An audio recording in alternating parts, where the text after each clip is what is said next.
তুলা রাশির মানুষ যারা আছেন, সম্পূর্ণ ২০২৬ সালে শনিদেব আপনাদের ষষ্ঠভাবে অবস্থান করছেন। আর শনিদেবের দৃষ্টি পড়ছে আপনাদের থার্ড হাউসে, আপনাদের অষ্টম ভাবে, আপনাদের দ্বাদশ ভাবে। ষষ্ঠভাবে শনিদেব ঋণ, রোগ, শত্রুর হাত থেকে মুক্তির পথ অবশ্যই দেখাবেন। তবে অকারণ আর্গুমেন্টে আপনি জড়িয়ে পড়তে পারেন, এই সংক্রান্ত দিক থেকে সিরিয়াস থাকবেন।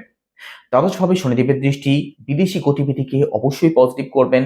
বিদেশ থেকে আপনাদের কিছু না কিছু লাভবান হওয়ার সম্ভাবনা থাকছে, বিদেশ ভ্রমণের যোগ তৈরি হবে। একই সাথে খরচে আপনাদের বাড়তে পারে চিকিৎসা সংক্রান্ত দিক থেকে। অষ্টমভাবে শনিদেবের দৃষ্টি পৈতৃক সম্পত্তি নিয়ে যারা সমস্যার মধ্যে আছেন তার থেকে বেরিয়ে আসতে পারেন। আর রিসার্চমূলক কোনো কাজের সাথে যারা যুক্ত আছেন আপনাদের জন্য ভালো সময় থাকবে। থার্ড হাউসে কর্মফলদাতা শনিদেবের দৃষ্টি, কিছু ক্ষেত্রে লেজিনেস আপনাদের মধ্যে লক্ষ্য করা যাবে। একই সাথে আপনার ছোট ভাই বোন, কাছের আত্মীয় স্বজন, পাড়া প্রতিবেশী, এদের সাথে সম্পর্ক তো ভালো থাকবে, তবে অকারণ কোনো সমস্যা যাতে তৈরি না হয় সেদিক থেকে সিরিয়াস থাকুন।